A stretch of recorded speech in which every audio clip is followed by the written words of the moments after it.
महीनों तक गायब रहने के बाद और बहुत सारी खबरों के बीच अब एक बार फिर से तालिबान के उप प्रधानमंत्री बरादर मुल्ला गनी बरादर सबके सामने आ गए हैं।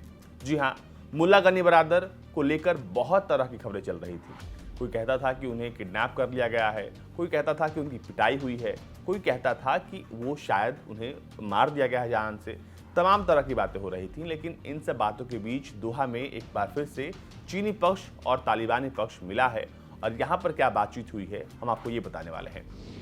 दरअसल चीनी विदेश मंत्री वांग ई ने दोहा में तालिबान के उप प्रधानमंत्री अब्दुल गनी बरादर से मुलाकात की। इस दौरान उन्होंने तालिबान से अपने पड़ोसी देशों के प्रति एक दोस्ताना नीति अपनाने का आग्रह किया। इसके साथ ही उन्होंने महिलाओं के अधिकारों की रक्षा की उम्मीद जताई। बैठक में बरादर ने वांग को अफगानिस्तान में मौजूदा स्थिति के बारे में जानकारी दी। उन्होंने कहा कि देश में लगातार सुधार हो रहा है और सरकारी फरमानों को प्रभावी ढंग से लागू किया जा रहा है। समाचार एजेंसी सिन्हुआ की रिपोर्ट के अनुसार बैठक के दौरान वांग ने कहा कि अफगानिस्तान को वर्तमान में देश का पुनर्निर्माण करने का ऐतिहासिक अवसर मिला है। इसके साथ ही अफगानिस्तान मानवीय संकट, आर्थिक अराजकता, आतंकवाद के खतरे और शासन संबंधी कठिनाइयों समेत कई चुनौतियों के साथ एक साथ सामना कर रहा है। इन चुनौतियों पर काबू पाने के लिए अफगानिस्तान को अंतर्राष्ट्रीय समुदाय से और अधिक समर्थन की आवश्यकता है। वांग ने आशा व्यक्त की और कहा कि तालिबान आने वाले दिनों में सहिष्णुता का प्रदर्शन करेगा, देश में शांतिपूर्ण पुनर्निर्माण के लिए अफगानिस्तान में सभी जातीय समूहों और गुटों को एकजुट करेगा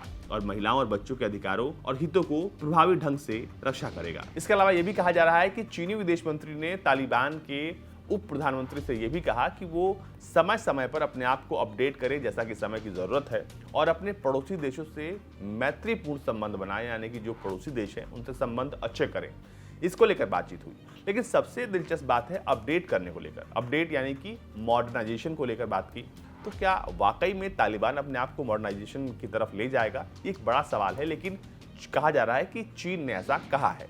वांग ने कहा कि चीन हमेशा अफगानिस्तान की संप्रभुता, स्वतंत्रता और क्षेत्रीय अखंडता का सम्मान करता है और स्वतंत्र रूप से अपने भाग्य का निर्धारण करने और विकास का रास्ता चुनने के लिए अफगान लोगों का समर्थन करता है। वांग ने जोर देकर कहा कि संयुक्त राष्ट्र सुरक्षा परिषद द्वारा सूचीबद्ध एक अंतर्राष्ट्रीय आतंकवादी संगठन ईस्ट तुर्किस्तान इस्लामिक मूवमेंट यानी कि ETIM ने न केवल चीन की राष्ट्रीय सुरक्षा और क्षेत्रीय अखंडता के लिए वास्तविक खतरा है, बल्कि अफगानिस्तान में घरेलू स्थिरता और दीर्घकालिक स्थिरता को भी खतरे में डालता है। उन्होंने कहा कि हमें उम्मीद और विश्वास है कि अफगान ETIM और दूसरे आतंकवादी संगठनों पर सख्ती से कार्रवाई करने के लिए प्रभावी कदम उठाएगा। तो ये तमाम बातें चीन ने की।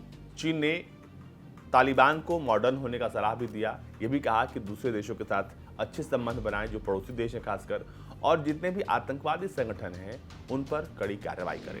अब सबसे बड़ा सवाल ये है कि जिस मॉडर्नाइजेशन को लेकर तालिबान को शुरू से घेरा जाता रहा है, जो तालिबान अपने यहाँ महिलाओं को बाहर नहीं जाने देता, पढ़ने नहीं देता, साथ ही साथ बोलने पर उन्हें तुरंत मौत के घाट उतार देता है, क्या वो आधुनिकीकरण की तरफ बढ़ेगा?